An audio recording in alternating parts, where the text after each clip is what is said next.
Vamos, senhoras e senhores deputados, vamos continuar com a nossa reunião, segunda parte, com a audição ao Conselho de Administração da Rádio e Televisão de Portugal e cumprimento, dou as boas-vindas e cumprimento muito cordialmente o Dr. Nicolau Santos, Presidente do Conselho de Administração, o Engenheiro Hugo Figueiredo, que é vogal, e a Doutora Luísa Ribeiro, também vogal.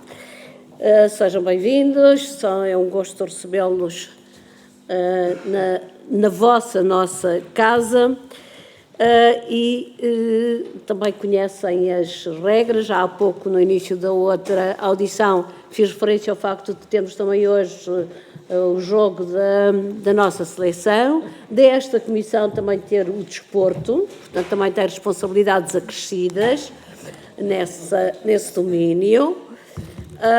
E de tentarmos, portanto, respeitar o tempo de palavra, capacidade de síntese, para que todas as perguntas possam ser feitas e todas as respostas possam ser dadas no tempo de que dispomos.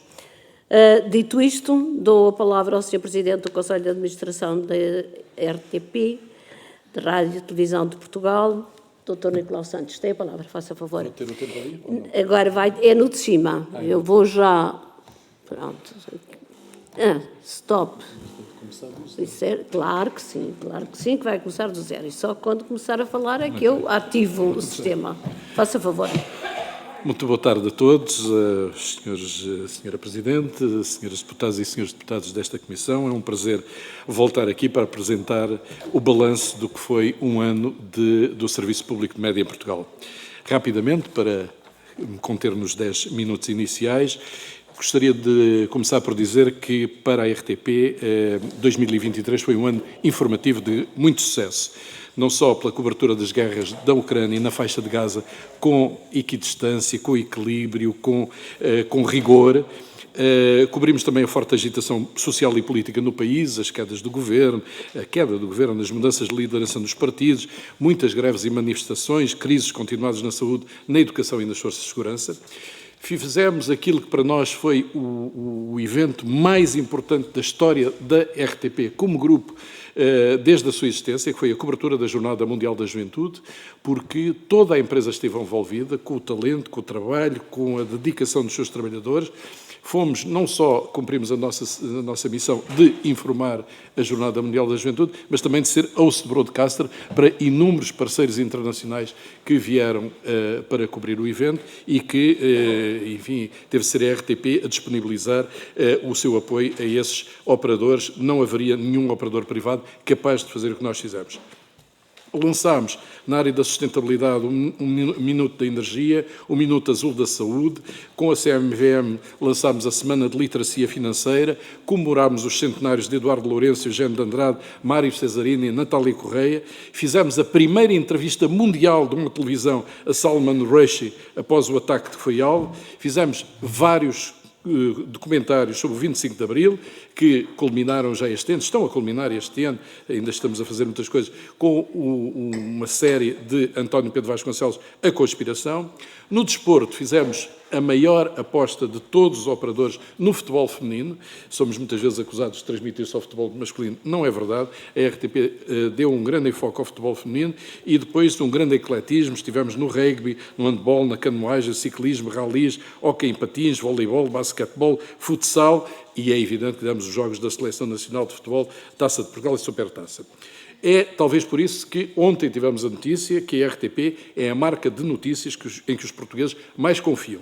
Pelo 6º ano consecutivo isto acontece e este ano, ou melhor, em 2023, subimos um ponto mais em relação a 2022. E isto é algo feito pela Reuters Digital News Report, portanto pensamos que é efetivamente algo bastante credível. Comemorámos os 55 anos da RTP2, Uma das fases da comemoração passou pela encomenda de separadores de canal a artistas nacionais. No caso foi o Pedro Cabrita Reis, que fez os separadores da RTP2, mas também mantivemos a nossa programação na RTP2, muitas séries europeias, filmes portugueses, e também um grande enfoque com o bailado, com o teatro, com a ópera, etc. Comemorámos em Cabo Verde os 25 anos da RTP África, porque temos um canal especificamente dedicado à África e aos nossos compatriotas e também às pessoas que vivem nesses países, com uma programação especial e também para as comunidades africanas que vivem em Portugal. O segundo aspecto que eu gostava de focar era o reforço do papel da RTP como principal motor da produção audiovisual portuguesa e como principal parceiro dos produtores independentes nacionais. Acho que não é excessivo dizer que se não houvesse RTP, provavelmente não haveria indústria do audiovisual em Portugal. Em 2023, a RTP estreou 16 séries portuguesas originais, num total de 121 episódios, 4 delas em coprodução internacional, com plataformas de streaming ou canais de televisão como a Netflix, a HBO, Amazon Prime e Globoplay, e serviços de programas de televisão europeus, com a TV Galícia, 16 telefilmes e 20 filmes portugueses, dos quais 11 foram estreias absolutas em televisão, num investimento que rondou os 17 milhões de euros. Outros aspectos específicos do serviço público de média, que é importante acentuar, porque muitas vezes as pessoas interrogam-se, mas nós fazemos algo diferente dos operadores privados? Sim, nós temos 8 canais de televisão e 7 canais de rádio. E tirando os canais generalistas, temos muitos canais específicos para grupos especiais de pessoas que, enfim, atravessam toda a nossa sociedade. Só a RTP tem uma linha de encomenda de documentários em Portugal, dá um apoio esmagador nas séries de ficção nacional, tem um papel cada vez mais importante na coprodução de séries a nível internacional, aumentando a qualidade e a projeção de ficção nacional no estrangeiro, e depois temos a RTP Play, que é a nossa Netflix, onde todos os nossos conteúdos estão disponibilizados gratuitamente. Temos a RTP Arquivo, que pode ser consultada e é consultada por estudantes, investigadores, estudiosos. Temos o RTP Ensina, que é dedicado aos alunos do secundário. Temos a RTP Palco, como aqui já foi referido, onde temos espetáculos que já passaram, mas também passamos espetáculos em direto, e temos um museu da RTP, que é visitado anualmente por centenas de alunos, estudiosos e investigadores. O ano passado demos um apoio gratuito a mais de 500 iniciativas culturais e de responsabilidade social. Demos promoção e apoio a largas dezenas de artistas nacionais nas áreas de música, através de campanhas de publicidade gratuitas para divulgação de concertos. E fizemos parcerias em muitos festivais de música, de cinema e documentários. Ponto 3, avanços na transição digital. A nova estrutura transversal das direções, como foi falado anteriormente, e que visa, de algum modo, alterar o esquema de silos em que temos estado organizados há muitos anos e que visa obter sinergias, visa obter, enfim, rentabilização daquilo que temos ao nosso dispor, quer em termos de pessoas, quer em termos de equipamentos. E esta nova estrutura transversal das direções passa pela informação, desporto, ficção nacional, ficção estrangeira, documentários e entretenimento. Tivemos a conclusão do projeto de Reset 1, de avaliação e propostas de alteração do funcionamento das várias áreas da RTP, e o lançamento do Reset 2, a segunda fase do processo. Fizemos uma aposta clara da RTP Notícias nas redes sociais, no Instagram a partir de outubro, no WhatsApp a partir de novembro e no Threads a partir do final do ano. E continuamos a continuação da parceria com a EBU no European News Perspectives, mas também desenvolvendo projetos na área da inteligência artificial, que é algo que nos preocupa, e na área de combate à manipulação de informações, à desinformação, à manipulação, enfim, tudo o que possamos fazer aí. Ponto 4. A RTP, ao contrário do que por vezes também se pensa, continua a apresentar resultados líquidos. Pelo 14º ano consecutivo, a RTP apresentou resultados líquidos positivos. Teve uma subida dos resultados operacionais em 39%. Fez uma redução da sua dívida financeira em 15,4%. As receitas totais aumentaram devido a contributo de várias áreas, receitas em publicidade, serviços de produção e receitas da CAV, e os gastos e perdas diminuíram, mas também aqui pelo facto de não ser um ano de Mundial ou de Euro de futebol. E houve, sim, um aumento dos encargos com pessoal, seguindo o aumento da referência para a função pública, bem como os fornecimentos e serviços externos. O investimento subiu ligeiramente e a RTP candidatou-se ao CIFID para apoiar investimentos em inovação, assim como fez 2 candidaturas a apoios do PRR para investimento em sustentabilidade energética, que foram aprovados pelas entidades competentes. No panorama das empresas públicas, e concluo, Sra. Presidente, no panorama das empresas públicas do setor empresarial do Estado, a RTP não é um problema. Cumpre a missão de serviço público. concretizou o plano estratégico que tinha sido acordado para este triênio. A situação financeira está controlada e existe paz social, tendo sido possível alcançar, em 2023, o terceiro acordo salarial consecutivo com os 10 sindicatos da empresa. Para 2024, está o plano estratégico, contempla investimentos importantes, quer no Centro de Produção do Norte, quer na sede em Lisboa. Precisamos de renovar a imagem da RTP, como aqui foi também referido na sessão anterior. Isso passa por várias áreas. Uma delas é a melhoria clara das condições de trabalho nos estúdios, quer do Porto, quer de Lisboa. É um investimento que rondará, enfim, entre 15 a mais alguns milhões de euros. Será um investimento importante, vamos vendo como é que as coisas vão avançar, mas é muito importante este investimento que estamos a fazer. A reorganização da empresa visa também atingir este objetivo e depois podemos falar seguramente, porque esse será um ponto, na questão da contratação. Nós precisamos de mudar o perfil dos profissionais da RTP, que muito têm dado à casa, mas estamos a passar por uma nova fase em que é essencial termos pessoas mais novas, pessoas mais ligadas a tudo o que seja o digital, as redes sociais e a trabalhar e a colocar aí conteúdos. Sabemos que as novas gerações não veem a programação no chamado modelo linear. Veem-na através das redes sociais, veem-nos através dos telemóveis, dos iPads, enfim, por todas as outras áreas. Para isso precisamos não só de estar presentes aí, e estamos a fazer um esforço nesse sentido, como precisamos de criar conteúdos específicos também para essas plataformas. Estamos à procura, portanto, também de satisfazer esses novos, enfim, ouvintes, espectadores, leitores, porque nós disponibilizamos coisas também nas redes sociais, e é este os grandes pontos do plano estratégico que temos para o próximo ano. Muito obrigado, Sr. Presidente. Não. 9,59. Não, impecável. Muito obrigada, Sr. Presidente. Na gestão do tempo, foi exemplar. Melhor seria impossível. E também fornecer muita informação, dar boas notícias. Aliás, já há pouco também referi em relação ao CGI, que também nos trouxe boas notícias, e é isso que nós esperamos e precisamos, é de termos boas notícias em relação ao que se passa, neste caso, na rádio e televisão de Portugal. Para intervir em nome do Grupo Parlamentar do PSD, tem a palavra o Sr. Deputado Carlos Reis. 5 minutos, faça favor.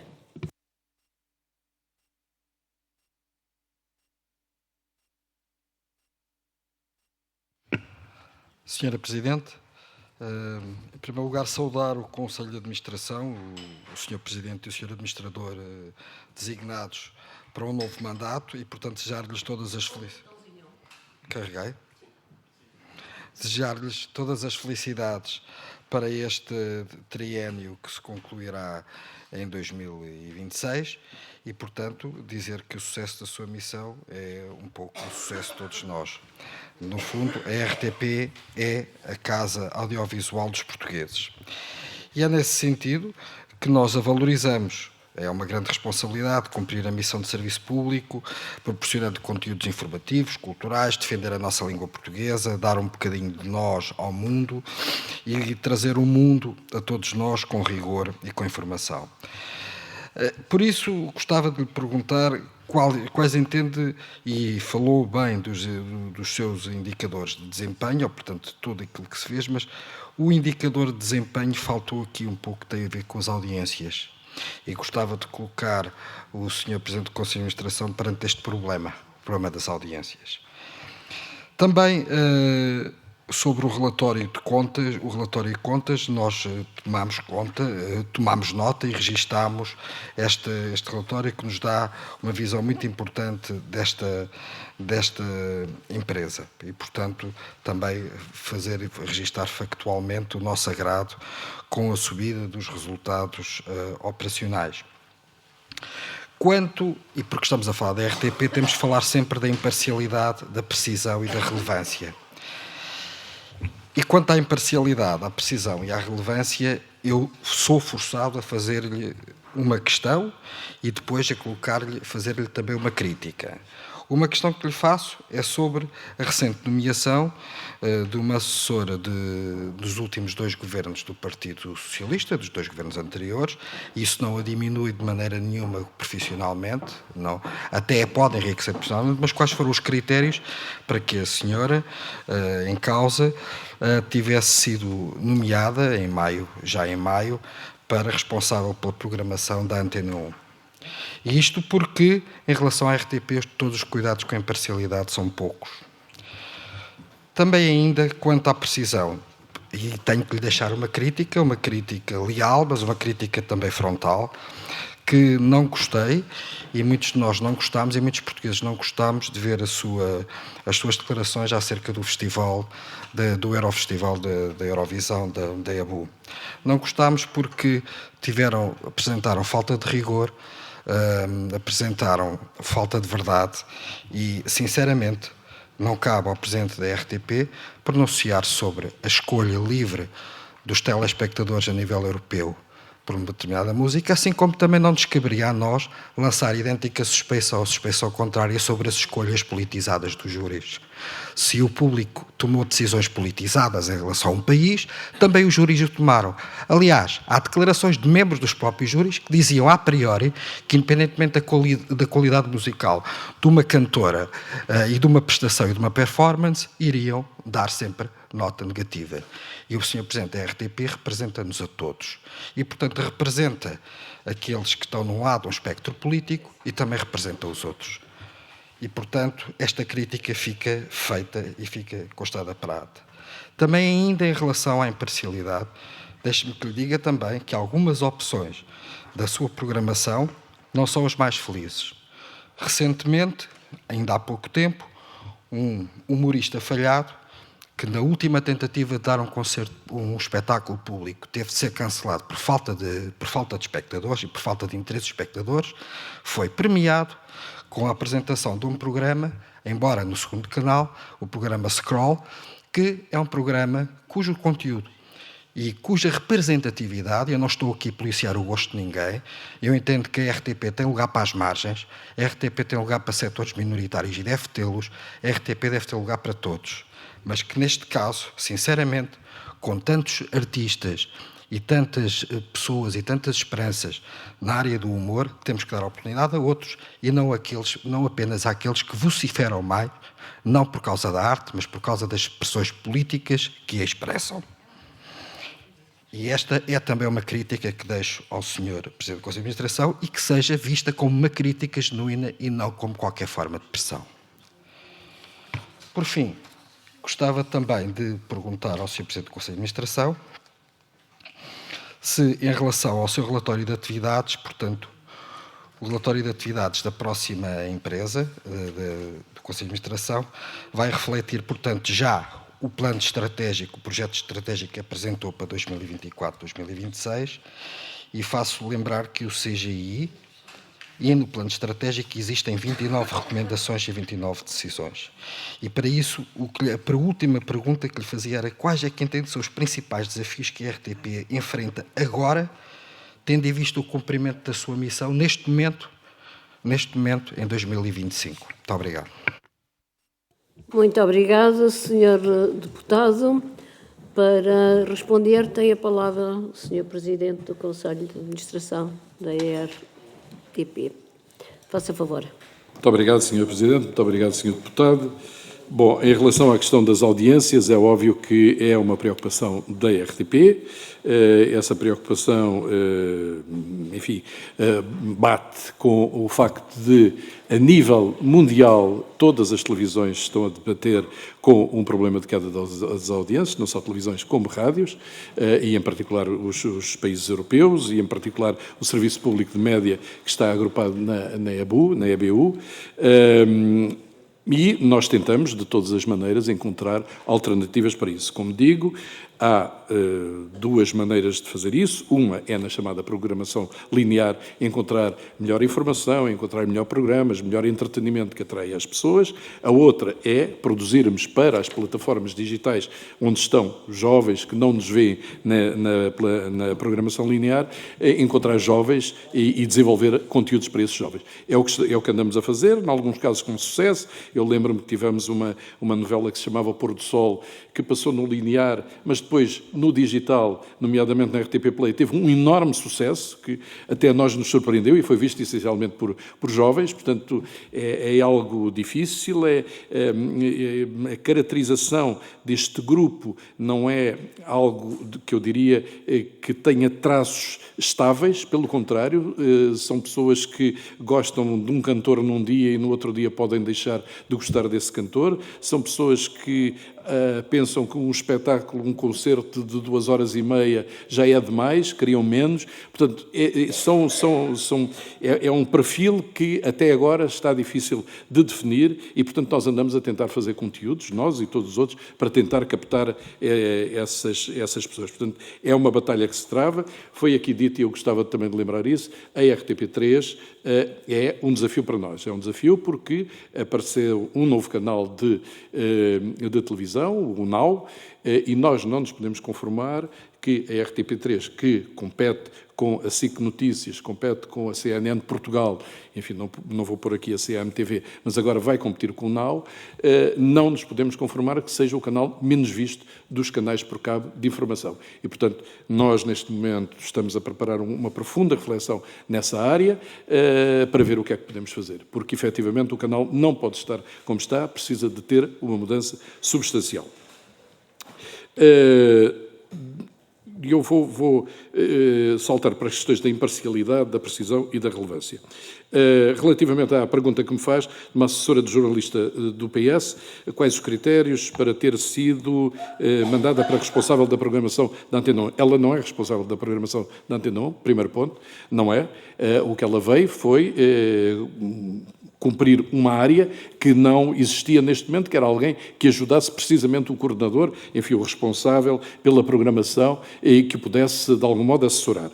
É uma excelente radialista. Nós recebemos 4 pessoas que vieram de assessores do governo PS. Entretanto, perdemos algumas pessoas que foram para assessores do governo PSD. É algo que acontece com regularidade, quer aqui em Portugal, quer em Portugal continental, quer nas ilhas. Isto acontece com regularidade. Estas pessoas, ela era jornalista, não foi colocada na área de jornalismo, foi para a área da programação, portanto, ela não está a fazer notícias e terá esse período de nojo. E, finalmente, ela foi indicada quer pelo diretor de informação da Antena 1, quer pelo diretor de programação da Antena 1. Eles disseram que ela era importante ali e que não tínhamos ninguém. E, como foi dito aqui, nós temos um problema essencial na RTP. Nós não conseguimos contratar pessoas. Não conseguimos contratar pessoas sem autorização do Ministério das Finanças e as autorizações nunca vêm. E, portanto, tendo uma pessoa da casa, que ainda por cima estava convidada para ir trabalhar para o Instituto de Camões, a possibilidade de saber que ela era reconhecida pelos seus pares como uma boa jornalista, ela poder ficar dentro da casa e nós, assim, termos uma pessoa mais dentro da casa, pareceu-nos evidente que era uma solução bastante aceitável, digamos assim. E, como digo, há regras dentro da casa que pessoas que vêm do governo passam pelo menos 6 meses fora da área jornalística, desde que sejam jornalistas. Não vão à antena falar de questões e muito menos cobrir áreas onde estiveram. Portanto, isso foi uma das situações. Na questão do Eurofestival, o que eu posso dizer é que o que se passou dentro do festival, e eu estive lá e estive em contacto com a nossa delegação, as coisas não foram simpáticas dentro do festival. Não foram simpáticas nem quem estava a assistir, nem dentro das próprias delegações, no espaço das delegações, não foram. Há muitos relatos de intimidações que aconteceram. Foi pedido um inquérito, ainda hoje eu recebi uma indicação de que esse inquérito que foi pedido continua a fazer o seu caminho, mas ainda não está concluído. Manifestamente, eu suponho que a EBU não ficou confortável com o que se passou. E o meu protesto foi pelo seguinte, é que a canção portuguesa foi prejudicada, objetivamente, em relação às outras canções, porque a partir do momento em que havia uma atuação, essa atuação era imediatamente disponibilizada em vídeo nas plataformas digitais.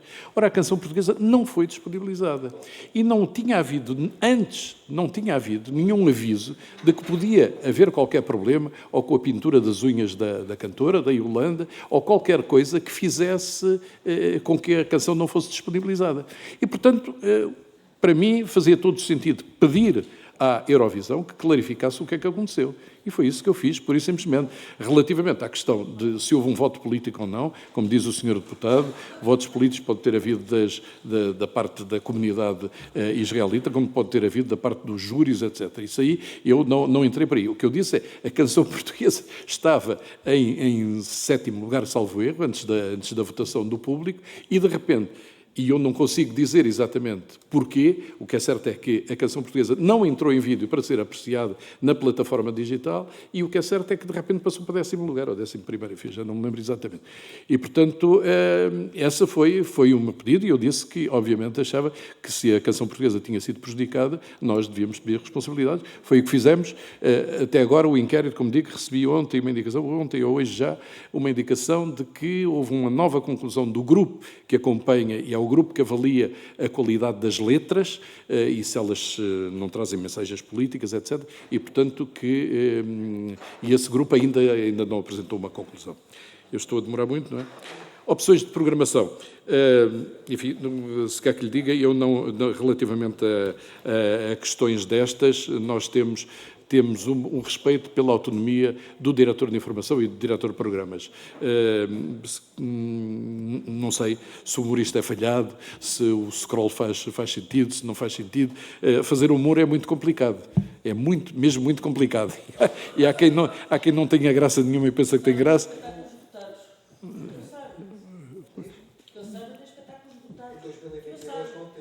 Senhores deputados, Bom, não há diálogo entre os deputados, está bem? Façam o favor. Pronto, finalmente para... Quer estar na casa do Raul Solnado e Guerra nos Céus. E há uma diferença de nível, de facto. Pronto, eu não... Quem está a usar da palavra é o Sr. Presidente do Conselho de Administração. E, portanto, não foi dada a palavra a mais ninguém. É verdade, mas quando fala... Muito obrigada, Sr. Deputado. Faça o favor. Só para concluir, eu diria que relativamente...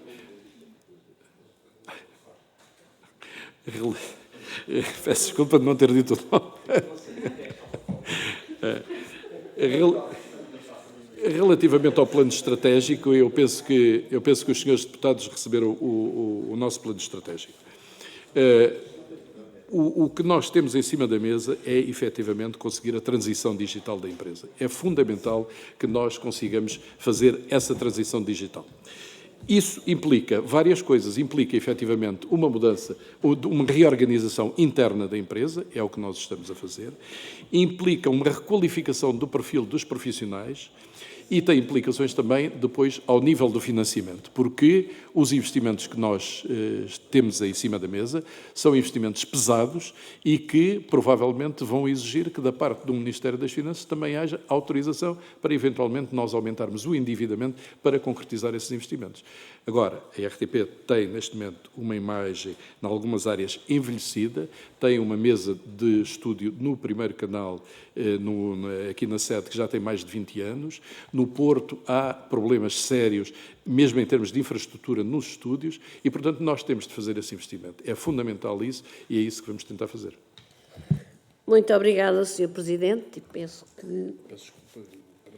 que seja feita uma gestão um bocadinho mais criteriosa do tempo. Para intervir em nome do Grupo Parlamentar do PS, a palavra ao Sr. Deputado Pedro Sousa. Faça favor. Muito boa tarde, Sra. Presidente. Cumprimentar também o Sr. Presidente do Conselho de Administração e, na sua pessoa, cumprimentar também os demais elementos do Conselho de Administração e agradecer-lhe a exposição detalhada, abrangente, estruturada que aqui nos trouxe e que reflete bem não só aquilo que é o património dos anos mais recentes da RTP, também uma visão prospectiva para o seu futuro, mas sobretudo aquilo que é algo que une todos os portugueses, e isso está bem patente, como aqui também já foi dito, sobre o facto de ser, há 6 anos consecutivos, marca de confiança dos portugueses, de o ter sido já mais de 16 vezes e de ser, indiscutivelmente, porto de segurança de valores fundamentais daquilo que é a boa informação. Rigor, diversidade, tolerância, imparcialidade, pluralismo, liberdade, multiculturalismo, bem patentes em momentos fundamentais da história política portuguesa, quase 90 anos na rádio, quase 70 anos na televisão, e que ficam bem patentes em acontecimentos recentes, no ano passado, a Jornada Mundial da Juventude, que é sem dúvida uma âncora da história da RTP, da história recente da RTP, mas também este ano, com tudo aquilo que tem sido a cobertura e a cobertura central de um marco também daquilo que é o Portugal contemporâneo, o Portugal dos últimos 50 anos, com a celebração do meio século do 25 de Abril. Eu acho que é fundamental, e esta é a visão do Partido Socialista, percebermos que a RTP está num quadro de grande alteração, num quadro de profunda alteração. Da leitura dos documentos que nos facultaram, fica muito claro, resulta muito claro, que a RTP durante bastante tempo não andou a um ritmo de renovação e a um ritmo de reorganização e a um ritmo de modernização que se impunha. E num mundo que está num plano aceleradíssimo de mudança e em que a área dos mídia, em particular, estão num plano aceleradíssimo de mudança, estas mudanças, prejudicadas por aquilo que deixou de se fazer durante alguns anos, em que terá havido, acho que não importa tanto percebermos o passado, mas será sempre importante para também, de forma mais assertiva, construirmos as soluções para o futuro, mas percebermos que essa cristalização nos leva hoje a olhar para estes documentos e esbarrarmos de forma recorrente em modernização, inovação, digitalização, adaptação, transformação digital, mais tecnológica, multiplataforma, reestruturar e, portanto, o quadro de desafio à RTP tem muito que ver com este quadro, que é um quadro que é imposto por aquilo que é a realidade política e a realidade global e que, naturalmente, tem expressão de uma forma muito particular, como eu dizia, na questão dos OCS, dos órgãos de comunicação social. Eu trago-lhe algumas questões mais particulares, dando nota que há algumas questões que nos preocupam, há algumas áreas que nós entendemos que são forças muito claras da parte da RTP e que têm de continuar a ser. Todo o trabalho que faz de ligação à diáspora tem que ver com a identidade, tem a ver com cultura, tem a ver com educação, tem a ver com língua, tem a ver com tradições, e esse é um lado fundamental, e deixar-lhe a questão de que forma podemos continuar a afirmar este caminho e a solidificar este caminho, a dar-lhe maior abrangência, talvez até com a presença da RTP nas grelhas de outros países onde ainda há comunidades portuguesas com forte presença. Perguntar-lhe também, porque é sempre algo que nos preocupa, e já aqui na audição anterior ao Conselho Geral Independente, sobre o mismatch que existe entre as condições que existem na rádio e que existem na televisão, porque continua a olhar se é público, que com todos os constrangimentos que existem na televisão, estes constrangimentos são ainda mais assinaláveis e maiores no plano daquilo que é a rádio, e deixar-lhe também, como dizia, 2 ou 3 questões sobre as quais gostaria de saber mais. Já nos falou aqui sobre questões fundamentais do ponto de vista da modernização e da preparação da RTP para este tempo novo, para esta realidade nova com que tem de lidar, a modernização dos estudos no Centro de Produção do Norte, em Lisboa. Supostamente serão lançados em 2024 os concursos para estas intervenções. Perguntar-lhe o que é que ao dia de hoje podemos saber.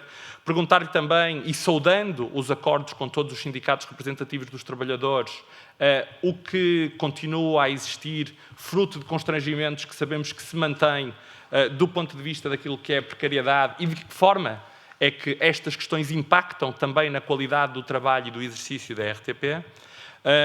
E mais 1 ou 2 questões. Estamos, e termino já, Sra. Presidente, já estou em excesso, termino com brevidade.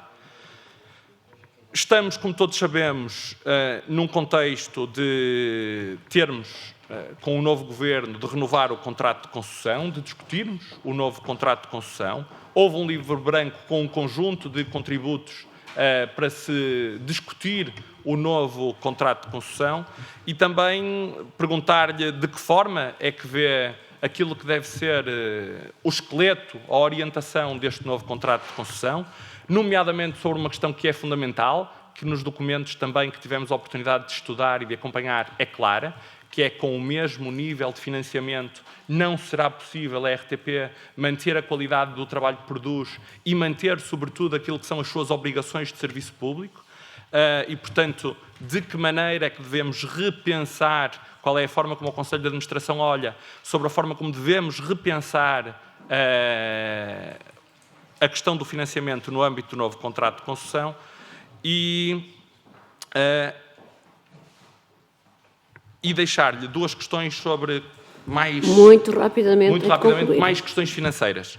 Como disse, e são todas assinaláveis, a RTP vem num prolongado período de resultados operacionais positivos, 14 anos, reduziu de forma substancial a sua dívida bancária, em cerca de 15%, mas continua a ter capitais próprios negativos e não foi possível realizar-se o aumento de capital previsto de 14 milhões de euros e isto impactou em particular nas questões da renovação, nas questões da modernização e também na renegociação de saídas voluntárias necessárias à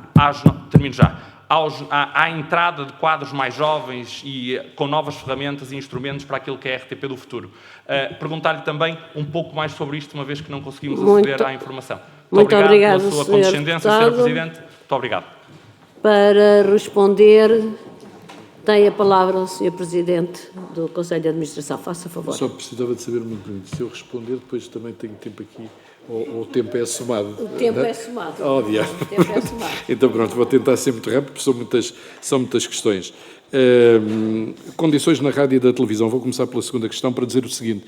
Nós fizemos um profundo investimento em 2023, tem vindo, aliás, a ser feito, quer nos estudos da rádio, quer em Portugal, quer aqui na Portugal continental, quer nas ilhas, em particular, nos Açores e da Madeira. Houve efetivamente, esse investimento importante do ponto de vista tecnológico. É suficiente? Não, é preciso continuar a fazer mais. Mas houve certamente melhorias, não esquecemos. Eu trabalhei 23 anos como colaborador da Antena 1 e não me esqueço da rádio e apoio, obviamente, a rádio. Agora, é evidente, os investimentos em televisão são sempre muitíssimo mais pesados do que o investimento de rádio e quando há pouco dinheiro, às vezes, as opções são difíceis. Segunda questão. Se pode saber sobre o investimento, também vou deixar aqui para a minha colega. Na questão da precariedade, eu penso que isto já foi demasiado debatido aqui, e os senhores deputados já ouviram. Nós temos um drama, nós não conseguimos contratar pessoas a termo certo para uma determinada função, para um determinado projeto, porque depois essa pessoa, de repente, essa pessoa vai ao Tribunal e o Tribunal considera que essa pessoa faz parte dos quadros da RTP. Nós, no caso da Madeira, temos também uma situação extraordinária, provavelmente vão-nos perguntar, das 26 pessoas, salvo erro, que foram, enfim, que o Tribunal considerou que deveriam ser enquadradas como quadros da RTP, 15 trabalham noutras empresas, são empresas concessionárias da RTP. Eles não são funcionários da RTP, estão na RTP a trabalhar, mas porque nós fizemos um contrato com essas empresas. E o Tribunal reconhece que essas pessoas também devem entrar. Isto é um drama para a RTP, é um drama e deves dizer, é um massacre, porque isto acontece diariamente por nós não podermos ter contratos a termo certo e depois temos este expediente. Novo contrato de concessão. Não me cabe, obviamente, a mim dizer o que é que deve ser. Agora, o que eu gostaria de dizer é que o contrato de concessão tem preocupações em várias áreas, mas tem uma preocupação central, como o Sr. Deputado disse claramente. Ou seja, com este financiamento, nós ou fazemos menos, ou então não será possível cumprir o contrato de concessão. Há algumas alternativas que eu penso que foram apresentados ao anterior Governo, serão apresentados a este para tentar saber se é possível. Ou seja, há responsabilidades que não são tanto da RTP, são mais do Estado português, de ter uma emissão para a diáspora, de estar junto das nossas comunidades em África, de os canais regionais, de manter os canais regionais, e a pergunta é se não é possível para estes canais ter um apoio, uma indemnização compensatória que faça sentido para apoiar um desígnio estratégico do Estado português. Muito obrigada. Tem a palavra, então, a doutora Luísa Ribeiro, faça favor. Obrigada. Boa tarde. Obrigada pelas questões que agora me compete aqui responder. Eu ia cingir-me a 3 delas, que são o investimento na rádio versus o investimento na televisão, a modernização dos estúdios do Centro de Produção Norte e da sede e a evolução dos capitais próprios negativos versus aumento de capital não realizado. Relativamente aos estúdios da rádio, informar que o que está projetado a esta data, portanto, planeamos efetivamente concretizar em 2024, é um investimento na rádio de cerca, um bocadinho superior a 1.600.000 euros. 1.600.000 euros que há muito faziam falta, não há dúvida nenhuma. O real em 2023 foi cerca de metade, portanto é um reforço significativo. Poderá não ser o necessário, dados os anos de inatividade em termos de investimento para a rádio, mas este ano já vai ser reforçado com estes valores. Isto para Lisboa, mas também para outras rádios do país, nomeadamente Coimbra, onde também temos estúdios, e nomeadamente no Porto. Depois, relativamente ao plano, nós temos... estas obras são obras grandes. Este investimento em estúdios é um investimento muito elevado. Uma parte dele tem já financiamento assegurado, dentro daquilo que são as capacidades orçamentais da empresa para este ano, nomeadamente o investimento previsto para o Centro de Produção Norte. Para Lisboa, para o investimento que, como foi aqui mencionado, é também muito substantivo. Ainda temos que ter autorização ou para endividamento de médio e longo prazo, ou para termos um aumento de capital ou outro tipo de receita. Para o Porto e para a nova imagem de Lisboa, o que está previsto é isto ficar, enfim, numa primeira fase concluído, com visibilidade, no início do ano de 2025. Há depois toda uma série de investimentos adicionais de infraestrutura que se seguirão. Relativamente aos capitais próprios negativos, eu creio que foi distribuída uma apresentação, se depois tiverem a gentileza de ver na página 21, poderão ter uma perspectiva de longo prazo da evolução dos capitais próprios dos últimos 10 anos, e entre 21 e 23 verem que eles passaram de 12 milhões negativos para 3 milhões e 600 negativos. Portanto, continuam capitais próprios negativos. Obviamente, se tivesse havido um aumento de capital, temos andado a falar nos últimos anos, isto já não aconteceria, mas mesmo com receitas da empresa, operacionais da empresa, foi possível melhorar a eficiência financeira. Pronto, e parece-me que é isto, em termos de tempo. E de perguntas. Muito obrigada, Sra. Doutora. E aproveito para agradecer, não o fiz no início, os documentos que nos enviaram previamente e também aqueles que foram distribuídos hoje. Muito obrigada. Para intervir em nome do Grupo Parlamentar do Chega, tem a palavra o Sr. Deputado Jorge Galveias.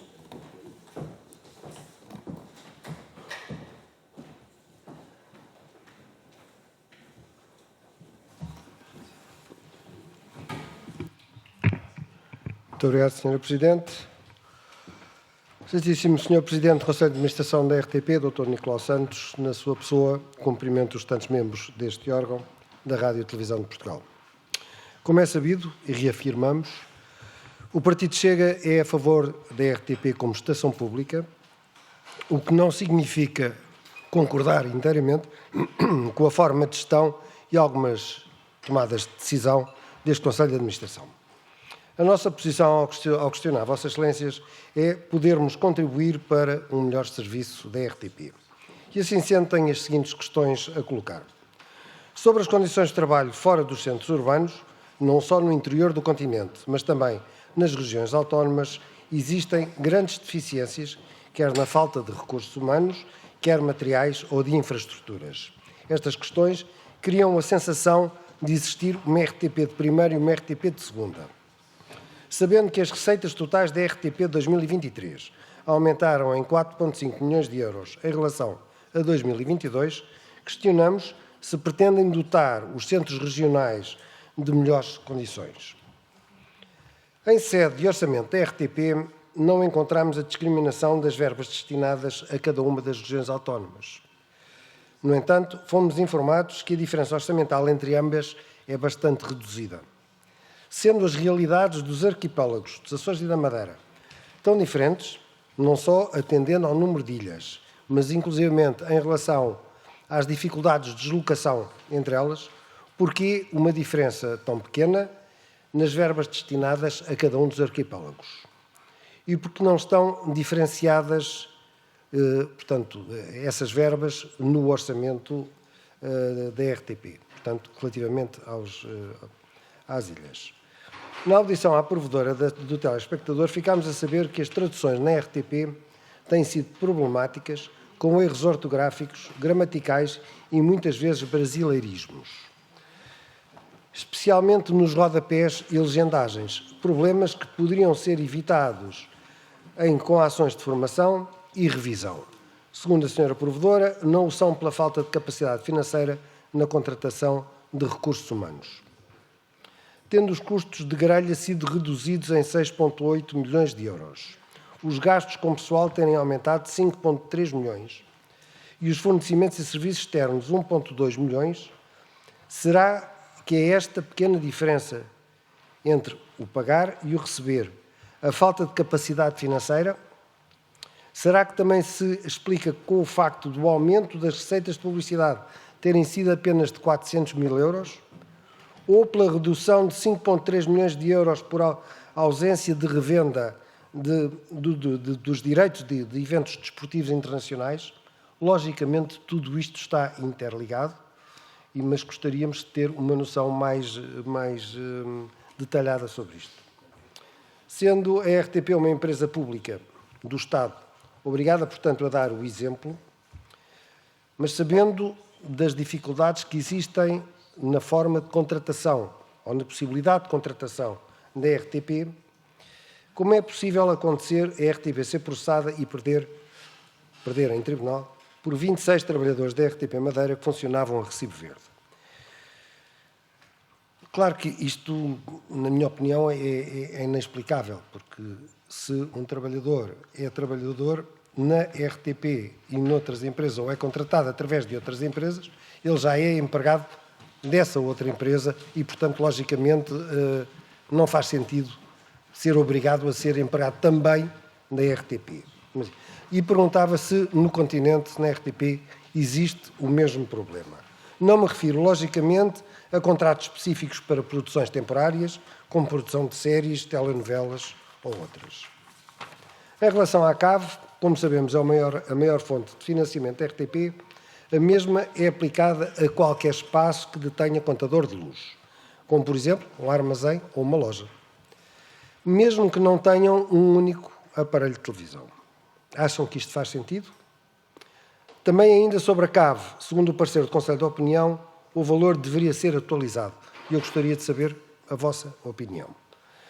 A RTP é, como sabemos, responsável pelo serviço público de rádio e televisão, sendo a difusão da cultura uma das principais missões da RTP, e é com surpresa que verificamos que a RTP continua sem transmitir corridas de touros.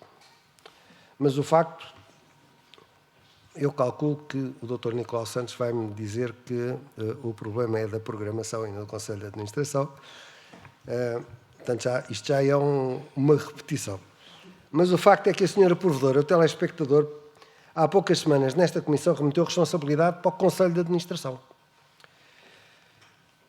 Segundo a Eurosondagem, quase 80% dos portugueses acredita que assistir a touradas deve ser uma escolha de cada um e que não devem ser adotadas medidas proibitivas. Que mais de 30% dos portugueses são aficionados e que mais de 86% não são contra a realização de corridas de touros. Perante a afirmação da senhora provedora, afinal, de quem é a responsabilidade da transmissão ou não transmissão de corridas de touros? Segundo a senhora provedora do ouvinte, existem queixas frequentes sobre a dificuldade em sintonizar as estações Antena 1, 2 e 3 em determinadas zonas da autoestrada Lisboa-Porto e em algumas áreas de Lisboa e de Palmela. Estão a ser planeadas algumas medidas para melhorar a cobertura e qualidade de sinal destas áreas? E termino desejando um bom mandato ao Conselho de Administração, que tem feito, na nossa opinião, um bom trabalho. Muito obrigado. Muito obrigada, Sr. Deputado. Para responder, tem novamente a palavra o Dr. Nicolau Santos. Faça favor. Muito obrigado, Sr. Presidente. Muito obrigado, Sr. Deputado Jorge Galveias. Eu começava pelas corridas de touros, para dizer o seguinte, e acho que desta vez trago aqui mais algum argumentário.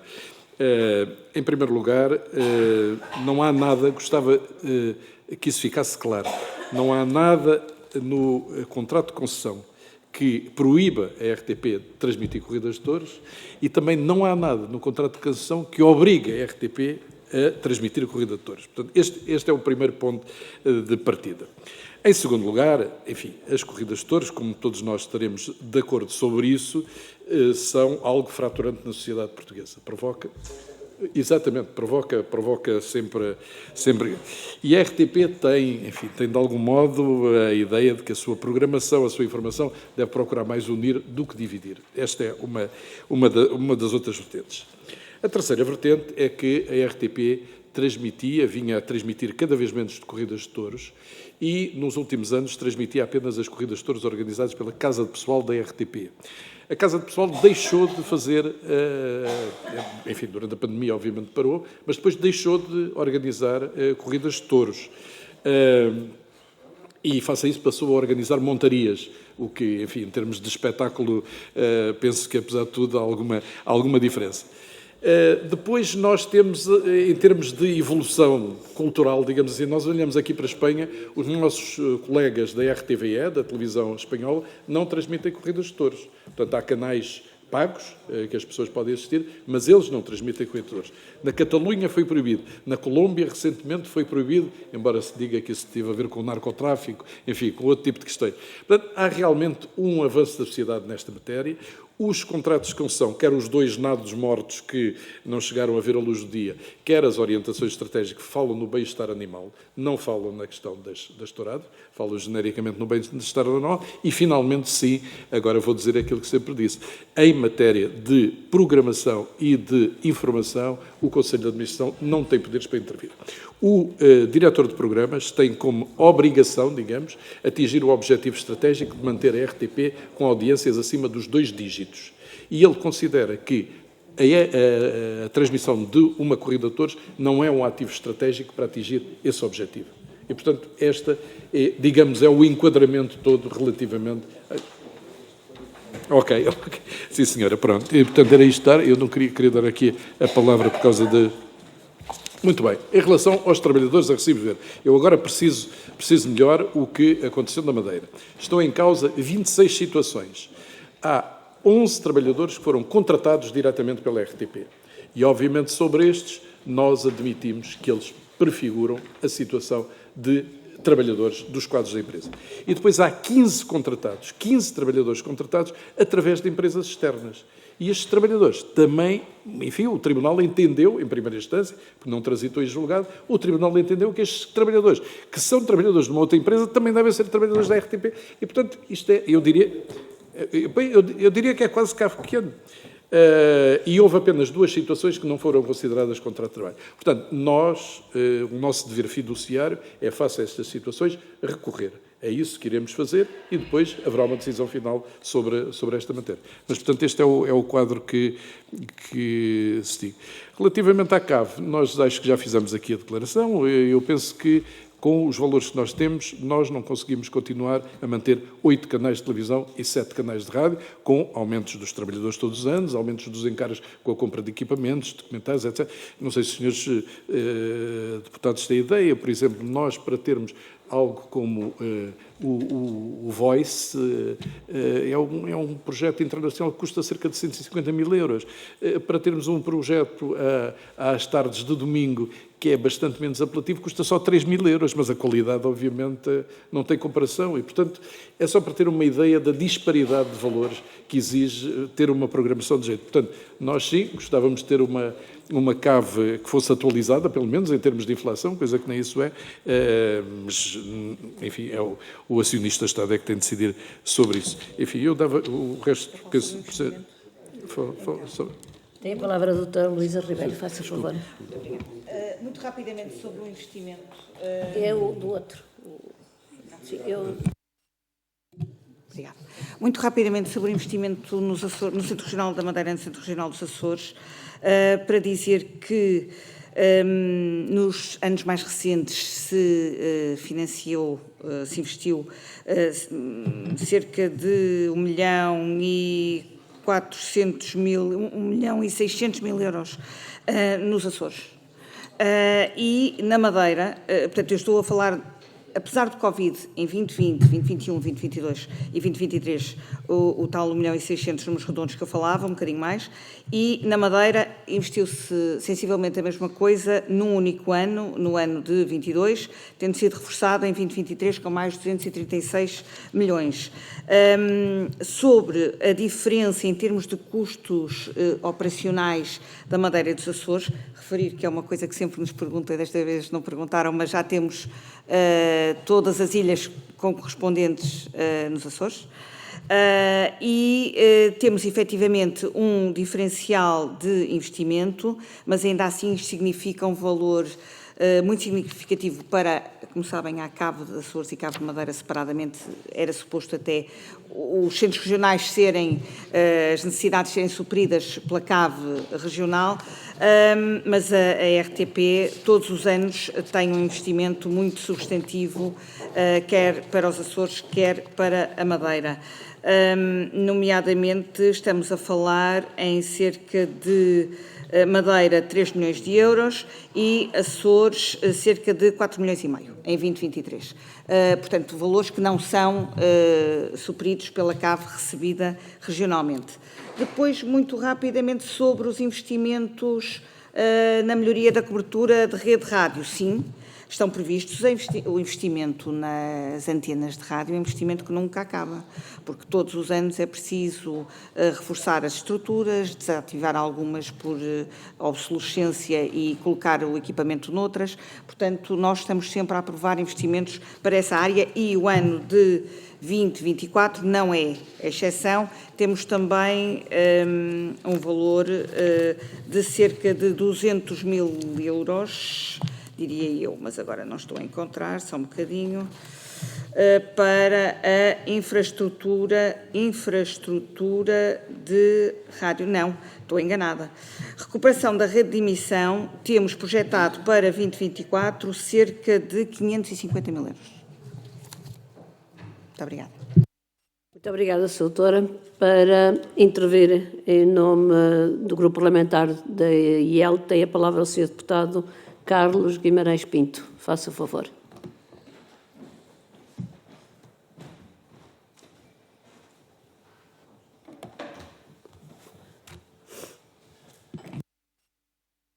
Presidente, aproveito para cumprimentar o Conselho de Administração. Como saberão, nós temos uma opinião distinta em relação a todas as outras bancadas parlamentares em relação à utilidade pública dos canais generalistas da RTP. Aliás, eu sempre que temos esta discussão sobre o serviço público da RDP, normalmente ouço argumentos sempre relacionados com o arquivo, com os conteúdos para as comunidades, para os micronichos que são servidos pela RTP Multimédia, e no vosso próprio relatório vi com alguma satisfação que de todo o financiamento público que vai para a RTP, vai cerca de 1% vai para o arquivo, cerca de 2% vai para o multimédia, cerca de 4% vai para os conteúdos para as comunidades. Acho que podemos confirmar isso, os números foram aqueles que foram apresentados, aliás, nos documentos que distribuíram antes desta edição. Ou seja, mais de 80% vai para os canais generalistas, cerca de 12% para os canais nacionais e cerca de 12% do financiamento público para as rádios nacionais. Por isso, eu, quando falar aqui de serviço público, irei estar sempre a falar nos canais de televisão nacionais e rádio, que ficam com 93%, cerca de 94% de todo o financiamento público recebido pela empresa e não dos serviços multimédia ou do arquivo, etc., que fica com uma pequeníssima percentagem. Aliás, o arquivo fica com cerca de 1%. Disse aqui há pouco que todos os canais estão a perder audiência, o que é verdade, todos os canais de televisão a nível global, mas a verdade é que os canais da RTP estão a perder mais do que os outros. E quando falamos disso, quando o share está a reduzir, estão a perder mais do que os outros. Estou a falar nos últimos 5, 10 anos, se quiser confirmar isso, ou então dizer de outra forma. RTP1 tem perdido em relação aos outros canais em relação aos outros canais generalistas. RTP2, apesar de ser em canal aberto, tem audiências marginais muito abaixo de outros canais que estão no cabo. RTP3 tem audiências mais baixas do que os outros canais noticiosos. E eu já conheço o argumento de que o serviço público não depende da audiência, e isso vai ser sempre uma diferença que nós temos. Eu acho que o serviço público também depende de haver público, embora perceba, entenda ou aceite que esse argumento existe. Eu gostava era de balizar esse argumento e ter a vossa opinião sobre esse argumento, que é: a partir de que valor de audiência é que um programa da RTP destinado ao público deixa de prestar serviço público? Na vossa opinião, quer dizer, um programa que tenha uma audiência de 10 mil pessoas continua a prestar serviço público, de 5 mil pessoas, de 10 pessoas, em último caso, no extremo, se tiver uma pessoa a ver, continua a prestar serviço público e por isso a justificar que haja financiamento público. Gostaria de saber, até para saber a vossa opinião sobre isso e balizar esta ideia de que não importa a audiência, que independentemente disso há sempre serviço público. Falamos aqui também da questão dos precários, e eu confesso que eu ouvi dizer coisas que, se fosse eu a dizer, ou um grande empresário, se calhar por esta hora já estávamos a ser triturados, que é, nós não podemos... Será, pronto, tem aqui certamente, não vou ser eu, acho que temos que fazer uma divisão de tarefas, eu deixarei para a Sra. Deputada Joana Mortágua então fazer isso. Eu gostava então de que explicasse essa necessidade da RTP em manter esses trabalhadores que estão a tempo inteiro, mesmo que estejam a trabalhar através de outras empresas, como trabalhadores independentes. É expectável que a RTP deixe de precisar deles? Se há essa expectativa, porque é que eles se mantêm como trabalhadores independentes ou através de um outro fornecedor, se há essa expectativa? A Presidente da CGI, que esteve aqui antes, disse que a RTP tem de cumprir a lei. No entanto, sempre que a RTP é condenada, e tem sido condenada praticamente sempre, recorre. Ou seja, gasta dinheiro dos contribuintes, da própria RTP, dinheiro que podia ir para salários, para recorrer da decisão que é tomada a favor dos trabalhadores supostamente precários. E a terceira pergunta em relação a isto é: quantos pedidos de exceção é que, para integração de precários, o Conselho de Administração fez ao Governo neste mandato? Se nos pode dizer quantos é que foram feitos ao todo. Finalmente, mesmo a última questão. A RTP, como disse aqui, foi anunciada como marca de confiança informativa, já lá vão 6 anos. No entanto, nunca tem o programa de informação mais visto e mesmo o canal de notícias perde para todos os outros, inclusive perdeu ontem para o NAU, um canal que acabou de ser lançado, tanto quanto sei, perdeu ontem para o NAU. Como é que explica esta diferença entre percepção de confiança e escolha efetiva? É que a RTP parece aquele amigo em que toda a gente confia, mas não sai da friend zone. Ou amiga. Porquê é que existe esta diferença entre a percepção Ou seja, o público percepciona como sendo a RTP muito confiável, mas depois, na altura de ver as notícias, escolhe todos os outros canais que existem. O que é que justifica isso? Se a confiança está lá, porque é que as pessoas escolhem, na sua grande maioria, não ver os programas de informação da RTP? Muito obrigado. Muito obrigada, Sr. Deputado. Não é a mim que me compete responder, mas só chamaria a atenção que nas várias dimensões da vida nós confiamos em pessoas e confiamos em instituições e depois não é dessas que gostamos mais de ver.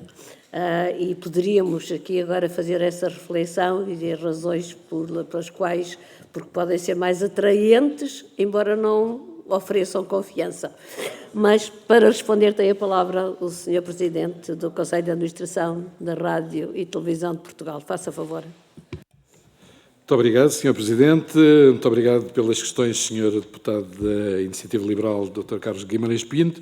Eu começava por dizer que, neste mandato, que agora se está a concluir, nós tivemos a oportunidade de convidar todos os grupos parlamentares para ir à RTP para se inteirarem do que é a realidade. Curiosamente, a IEL não se fez representar. Enfim, fica a nota relativamente a isso. Enfim, quem não se quer informar, não se informa. Estão informados, mas não diretamente, não quiserem.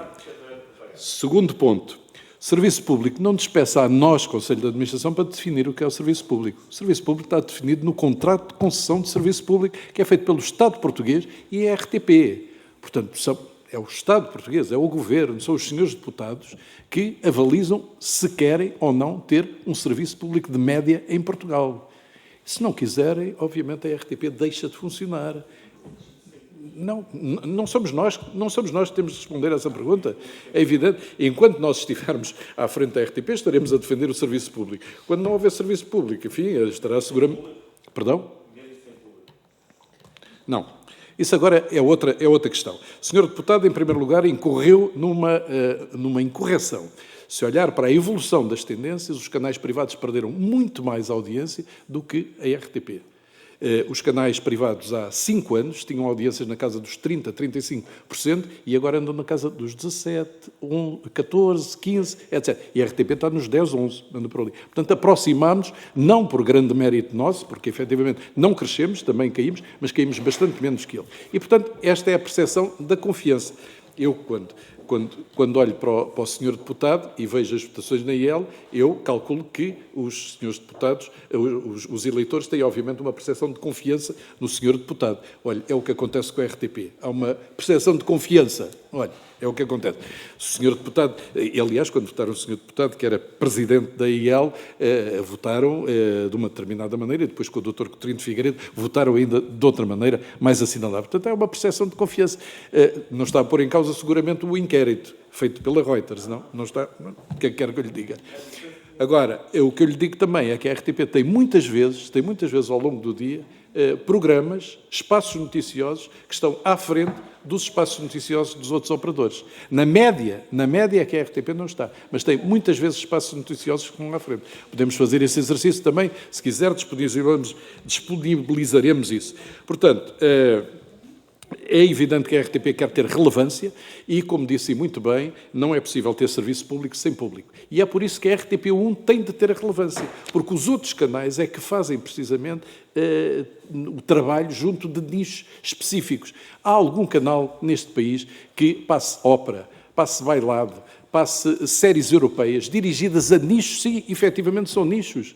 Mas essa é uma incumbência da RTP2. Tenha uma programação infantil como nós temos, tenha a atenção que nós temos às modalidades esportivas que não sejam o futebol, como os Jogos Olímpicos, mas muitos outros.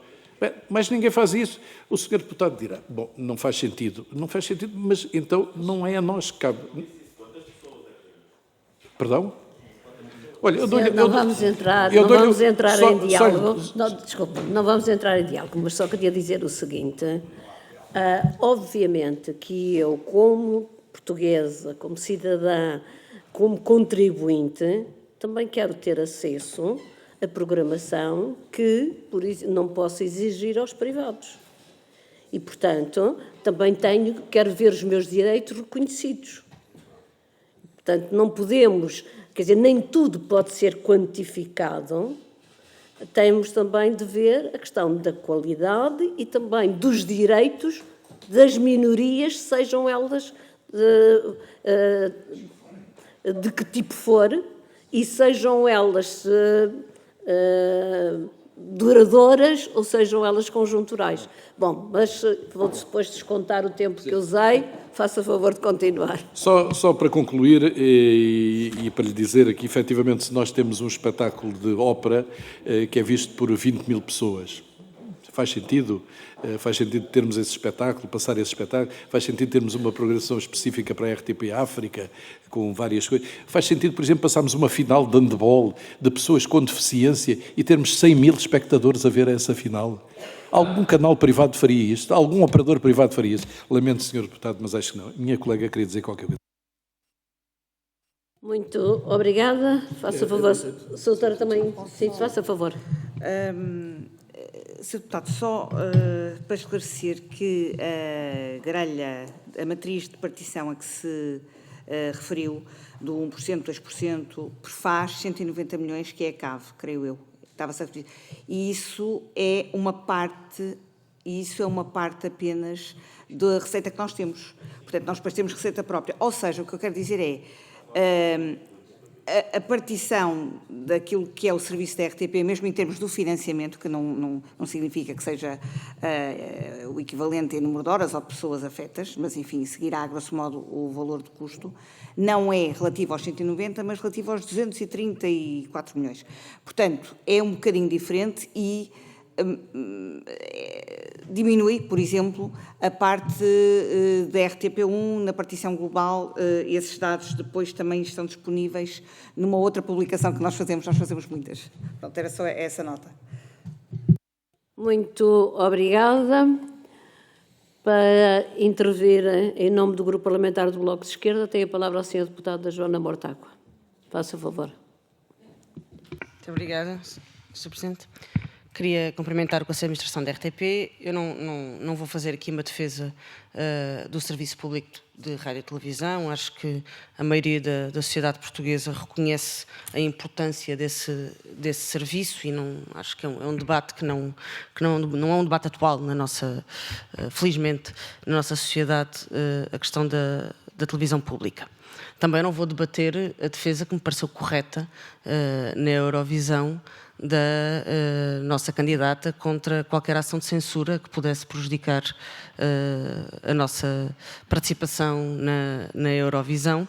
Não passam por aí as minhas críticas. Também não vou sugerir que uma empresa de televisão, de rádio e televisão, que faz serviço público tem que entrar na guerra de audiências. Num dia em que os únicos canais de notícias com audiências forem aqueles que se assemelham a outros canais de entretenimento e que fazem das notícias entretenimento, que produzem fake news ou que produzem notícias do tipo sensacionalista, eu vou querer a garantia no serviço público de um canal de notícias, para que quem quiser estar informado sem ser à base de sensacionalismo possa ter esse escape, por muito que o mercado não o ofereça, porque ele não é rentável do ponto de vista das audiências.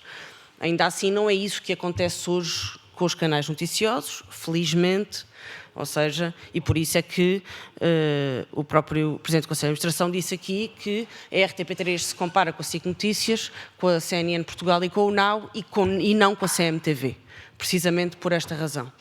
E, portanto, a verdade é que nessa comparação a RTP3 tem estado a perder, e a minha pergunta quando diz que alguma coisa tem de ser feita, o que é? O que é que vai ser feito? O Conselho Independente há pouco disse-nos que estava-se preparada uma mudança de imagem, uma renovação de imagem. Não sei o que é que está incluída nessa renovação de imagem, se passa por aí ou não, mas seria bom descansar os trabalhadores, o público e a audiência da RTP3 relativamente à manutenção do canal e de que esta possível renovação não passa pela diminuição da oferta da RTP e sim pela melhoria da oferta da RTP. A segunda questão que eu queria colocar tem a ver com a precariedade. A RTP tem sucessivamente perdido casos em tribunal de trabalhadores precários e vê-se obrigada, cujos contratos se vê obrigada a regularizar. E isto não acontece porque a lei está errada. Aquilo que o Presidente do Conselho de Administração aqui fez foi dizer-nos: nós temos uma situação lamentável que é existir uma lei laboral no país. E o facto de haver uma lei laboral no país é um entrave absoluto para o funcionamento da RTP. Ora, a lei laboral existe precisamente para proteger os trabalhadores de situações de precariedade. Nós não estamos a falar de pessoas, de apresentadores, de atores, nós estamos a falar muitas vezes de operadores, pessoas que trabalham durante anos a fio para a RTP, e se trabalham por empresas que são concessionadas ou que são empresas terceirizadas, digamos assim, é porque muitas vezes a terceirização desse trabalho é ilegítima, porque esse trabalho deveria ser desempenhado por funcionários da RTP e não há razão nenhuma para que ele seja contratado em empresas externas à RTP, ou porque esses próprios trabalhadores têm um vínculo que deveria ser um vínculo reconhecido, e isso tem sido, por alguma razão, é quando o PREF-PAP chegou, regularizou centenas de trabalhadores. É porque a RTP tinha precariedade. Não é que os outros canais privados não tenham, mas é que há uma obrigação de serviço público que, no nosso ponto de vista, deve ser estendida para a responsabilidade laboral. Agora, aqui a questão que se coloca é se a RTP e o Conselho de Administração não regulariza e não acaba com a precariedade na empresa, porque entende que não deve fazê-lo, que a empresa deve ter parcos recursos próprios e muita contratação externa, mesmo que isso implique um conflito judicial permanente com os seus trabalhadores, ou se não o faz porque não tem, por parte da tutela, pareceres favoráveis para aumentar o quadro de pessoal e para aumentar as contratações para aquilo que é o serviço público, para aquilo que são as suas obrigações. E eu aí gostaria de lhe perguntar, e termino com isto, quantas vezes e para quantas vagas, digamos assim, quantos casos destes, é que o Conselho de Administração se dirigiu à tutela, ao Ministério das Finanças, a pedir autorização para contratar recursos humanos ou para regularizar recursos humanos da RTP. Quantas vezes é que isso foi negado? Foi todas? Não foram 50%? Foram 70%? Quantas vezes é que o Conselho de Administração quis resolver o problema de precariedade e bateu contra o muro da tutela no Ministério das Finanças? Obrigada. Muito obrigada, Sra. Deputada. Para responder, tem a palavra o Sr. Presidente do Conselho de Administração. Faça favor. Muito obrigado, Sr. Presidente. Muito obrigado, Sra. Deputada Joana Mortágua. A primeira questão que eu gostava de deixar descansada é relativamente à existência da RTP3. O Conselho de Administração, nenhum Conselho de Administração da RTP tem poder para fechar canais ou para abrir canais. Isso está no contrato de concessão, está lá explícito e, portanto, só uma decisão do acionista-Estado é que pode levar a que haja o fecho ou a abertura de novos canais. É verdade que na RTP, como eu disse, e parece-me óbvio, qualquer pessoa verá pelas audiências, temos um problema, efetivamente, porque estamos a concorrer com os outros canais e estamos a perder. Estamos a perder por várias ordens de razão. A primeira é porque os outros canais têm uma política, digamos, bastante mais lata em matéria de contratação de comentadores. Podem ser políticos no ativo. Nós, na RTP, não consideramos essa... enfim, não fazemos contratos com pessoas que estejam no ativo e isso leva a que seja mais difícil recrutar. Porque também, quando chegámos, havia uma política de pagamentos aos comentadores que era manifestamente, enfim, surpreendente, porque beneficiava uns, não beneficiava outros, pagava mais a uns outros. Estabelecemos uma participação de 350 euros por... 350 euros? Para alguns, 350 euros com um mínimo de 150, não é? Com um mínimo de 150 por participação nas várias áreas, política, desporto, etc. E, portanto, pagamos bastante menos que os outros e, portanto, que os outros canais, os outros operadores privados, e eles têm mais capacidade de escolher e de escolher pessoas de maior qualidade que estão disponíveis para participar. A RTP3 não deixa, no entanto, de ser um problema e nós, efetivamente, no quadro daquilo que dissemos, que é a renovação dos estúdios, estamos a estudar, efetivamente, o que é que podemos fazer relativamente à RTP3. Se precisa ter alguém que esteja à frente da RTP3 24 horas por dia a pensar no canal. Hoje em dia está dependente do diretor de informação da RTP1 também, que tem muitas coisas em que pensar, obviamente. Se é outra maneira, se temos de alterar a programação, os apresentadores, etc. Portanto, vamos fazer isso, estamos a trabalhar nisso, veremos os resultados, sabendo seguramente que os resultados em televisão e em qualquer meio de comunicação social não são imediatos, demoram tempo a chegar lá. Mas é algo que vamos fazer. Quanto à precariedade, eu nunca disse, e era só o que faltava, eu participei fui membro de uma direção do Sindicato de Jornalistas, que é lamentável haver uma lei laboral no país. Por amor de Deus, não lamento, mas eu não disse isso, nunca direi isso e nunca me ouvirá dizer tal coisa. É muito importante que haja uma lei laboral no país que regule as relações entre empregadores e trabalhadores e que defenda a parte mais fraca, que são normalmente os trabalhadores. Agora, o que eu gostava de dizer é o seguinte: nós, Conselho de Administração, gostaríamos muito de ter capacidade de gerir os recursos humanos como entendemos que devem ser geridos, que é precisamente contratar pessoas com o perfil adequado para as missões que nós temos dentro da RTP e, em relação a outros trabalhadores, para projetos específicos, poder contratá-los durante um determinado período para um projeto específico. Não faz nenhum sentido que nós lancemos um concurso ou, enfim, qualquer outra coisa, em que, no final, quando termina o concurso, o trabalhador recorre ao Tribunal e o Tribunal considera que, se durante aquele tempo esteve a trabalhar com uma pessoa que dirigia, com um horário, etc., passou a ser quadro da RTP. Isto é que, do meu ponto de vista, não faz nenhum não faz nenhum sentido, porque, efetivamente, durante aquele período precisamos da pessoa, mas depois não precisamos mais. Hugo, não sei se tu queres acrescentar alguma coisa relativamente a isto. Desculpa. Faça favor, tem a palavra. Muito boa tarde, Srs. Deputados. Eu penso que o tema da precariedade é um tema muito relevante. Eu só recordava que no caso do PREVPAP, que foi um processo onde eu também já estava na administração, ele regularizou de facto algumas centenas de trabalhadores que nessa comissão tripartida se chegou à conclusão que deveriam ser funcionários da RTP e que isso tinha resultado também de um conjunto de saídas e decisões que tinham sido tomadas num determinado momento num sentido daquilo que seria o futuro da RTP, que depois foram invertidas ou foram alteradas, mas também houve várias centenas de pessoas que também recorreram ao PREVPAP e que não viram essa pretensão regularizada e, na nossa opinião, que estávamos lá corretamente, porque não é o facto das pessoas estarem a trabalhar ou estarem momentaneamente a trabalhar na RTP que faz automaticamente que essas pessoas sejam trabalhadores. Isso acontece também relativamente às empresas de outsourcing, porque algumas das empresas de outsourcing que prestam serviços na RTP têm trabalhos muito especializados e que vivem num ambiente muito concorrencial. E, portanto, não faz sentido que a RTP internalize determinadas funções que estão intrínsecas, embora façam parte do core da atividade, estejam intrinsecamente ligadas àquilo que é a evolução tecnológica, ou a evolução do grafismo, ou a evolução da imagem, ou aquilo que seja. Portanto, nós temos também algumas pessoas, bastantes pessoas, que encaixam nessa pretensão.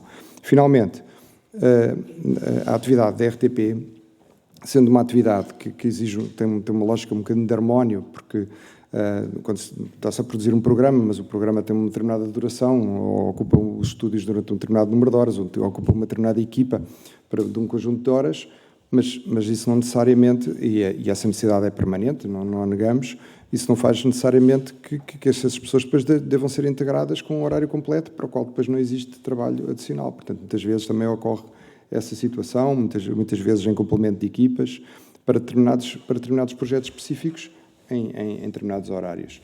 Portanto, essa questão da precariedade é uma questão, de facto, que nos preocupa, na medida em que nós não temos outro mecanismo que nos permita suprir essas situações, que não seja através do contrato de prestação de serviços. Aliás, já o dissemos aqui na Assembleia da República várias vezes.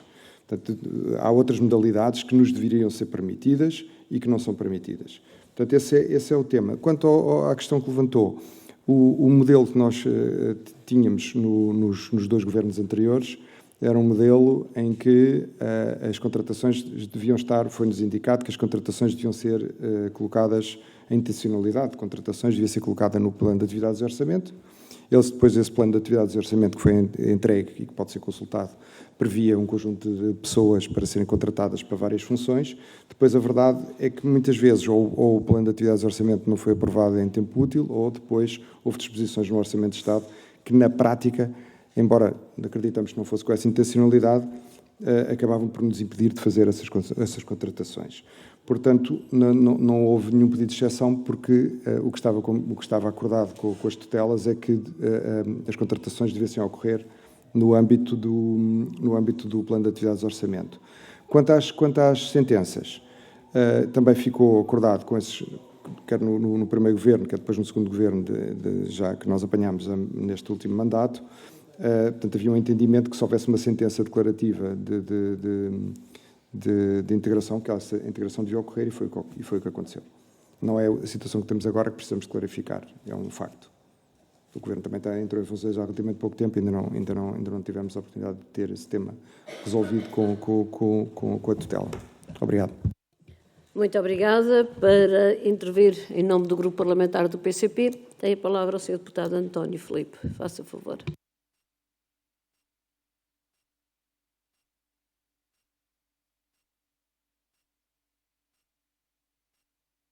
Sr. Presidente, muito obrigado. Cumprimento o Conselho de Administração da RTP e queria dizer que prezo muito a existência do Serviço Público de Rádio e Televisão por uma razão muito simples. É que eu creio que nós não nos devemos conformar com a ideia de que vivemos num país de consumidores, vivemos também num país de cidadãos.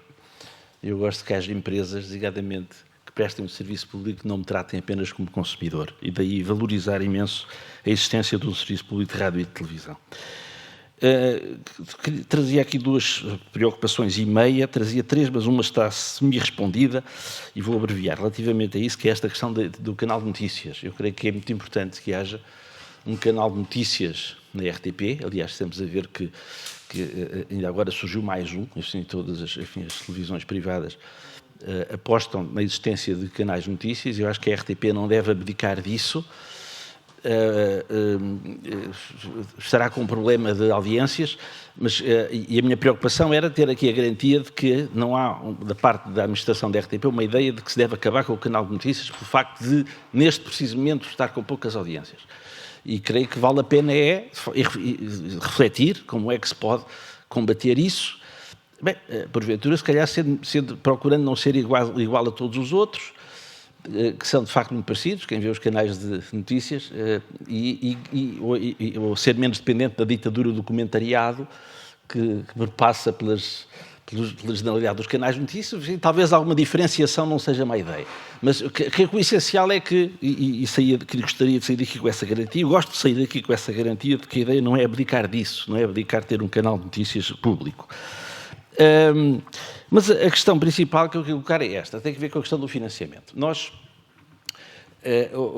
quando terminou o monopólio público da televisão em Portugal, houve uma decisão inicial que foi acabar com a taxa de televisão, de que a RTP era beneficiária. Mais tarde, a CAF, e portanto ficou apenas a taxa de radiodifusão para a RDP, que existia na altura, e depois, quando houve a fusão, a CAF passou a ser a beneficiar conjuntamente a Rádio e Televisão de Portugal. Surgiu o receio de que isso pudesse subalternizar a rádio. Eu assinalo a preocupação com o investimento na rádio, porque houve de facto dificuldades. Lembro-me de há uns anos atrás ter ouvido programas do próprio provedor do ouvinte a chamar a atenção, na altura João Paulo Guerra, a chamar a atenção para fraco investimento no serviço público de rádio. Creio que anoto essa preocupação, mas há uma questão que eu gostaria de colocar, é que houve uma decisão política de abdicar parcialmente da publicidade na RTP. No início, creio que terá sido tomada em meados dos anos 90, uma decisão da RDP voluntariamente abdicar de parte da publicidade. Qual é a questão? Foi uma decisão política e assumida como tal. E que tinha que ver, aliás, isso foi assumido pelo Governo na altura, que era uma forma de ajudar as televisões privadas a fazerem o seu caminho. E, portanto, a RDP a RTP abdicava de uma parte da publicidade. A RTP2, creio que praticamente não tem publicidade, a não ser publicidade institucional, e a RTP1 passou a ter menos do que aquela que tinha.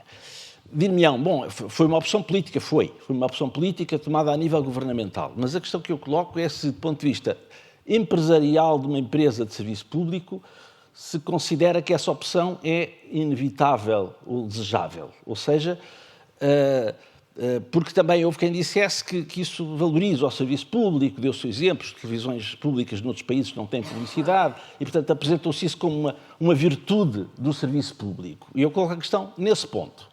Ou seja, do ponto de vista teórico, vá lá, seria algum escândalo que a RTP não abdicasse parcialmente da publicidade? Ou seja, consideram que isso desvalorizaria o serviço público ou consideram que isso foi uma decisão política, tout court, não justificada por nenhuma lógica empresarial e, portanto, que se um governo ou uma maioria parlamentar decidisse de hoje para amanhã dizer não, o primeiro canal da RTP deve poder concorrer no mercado publicitário como os outros, se consideram que isso seria desvirtuar o serviço público. A última questão que queria colocar, e com isto termino, tem que ver com o problema, de facto, da precariedade. E creio que vale a pena refletir sobre isso, porque, de facto, o que temos visto é sucessivas decisões judiciais. Há pouco o Conselho Geral Independente referia um problema que são as limitações à contratação pelo facto da RTP ser pública e haver necessidade de autorizações do Ministério das Finanças para... Bom, e, portanto, gostaria também que abordassem desse ponto de vista. Ou seja, o facto da RTP ser pública traz limitações à contratação, elas são exclusivamente financeiras ou são de outro tipo? Há algo que dependa de alguma intervenção legislativa, designadamente? Uma questão.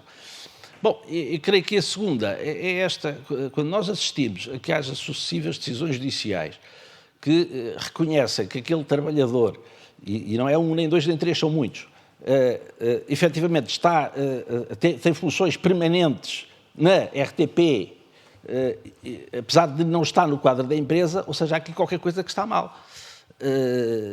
Porque eu creio que isto até, de certa forma, afeta de alguma maneira a imagem da empresa, quando vemos que os tribunais não estão todos errados, não é? E, portanto, naqueles processos há um reconhecimento de que aquelas funções são permanentes e deveriam corresponder a um posto de trabalho permanente.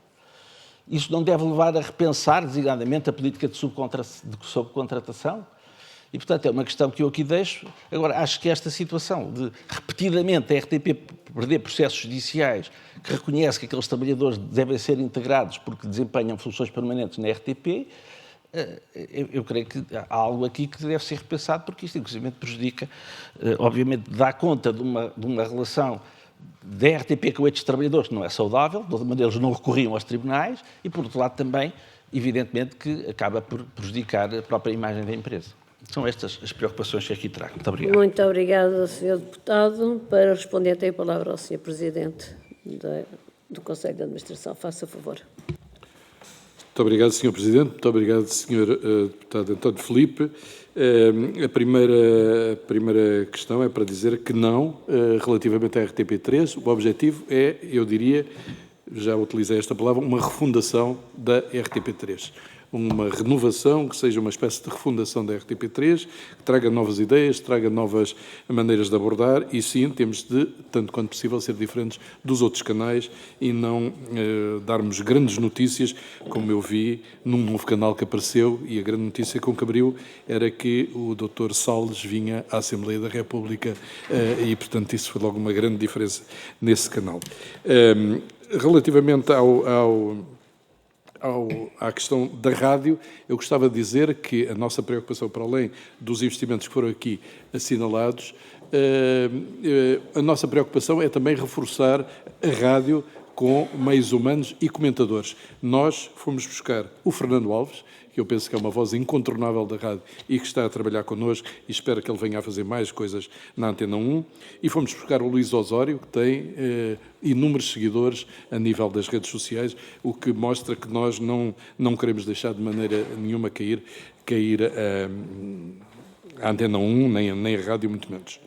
Bom, A questão da publicidade foi, obviamente, uma decisão política. Nós só podemos passar 6 minutos de publicidade por hora, os operadores privados passam 12 minutos, e isto pareceu ser uma solução, direi, salomónica, de algum modo equilibrar e dar oportunidade aos operadores privados de viverem, porque têm de viver das receitas publicitárias, enquanto que a RTP tem a contribuição do audiovisual, e não nos podemos esquecer que essa contribuição é para a RTP prestar um serviço público que está plasmado, portanto, no contrato de concessão de serviço público, e é isso que nós fazemos e recebemos essa contribuição precisamente pelo que fazemos.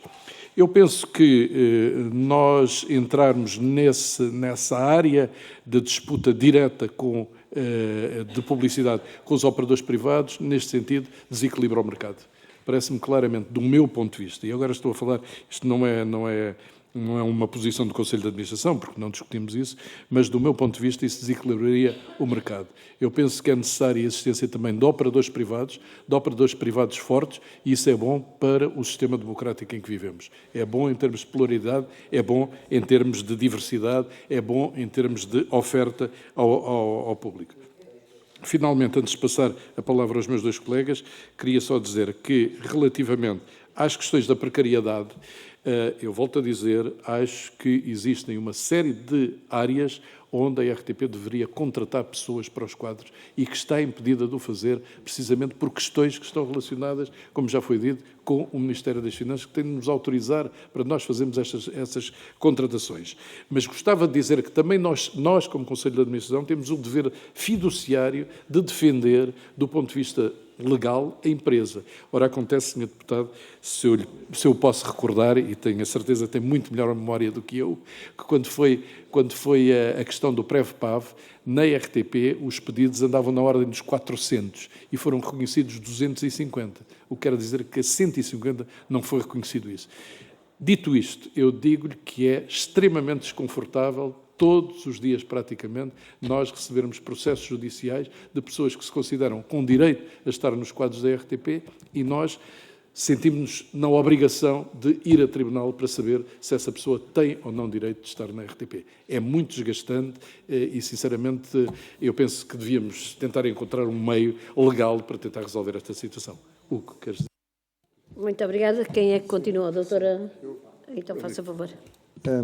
Muito obrigado, Sr. Deputado, pelas suas questões. Queria só aqui, talvez, ajudar a clarificar o que é que nós estamos a prever relativamente ao tema da informação. Eu estou muito ligado ao tema da renovação da imagem e da renovação dos estúdios.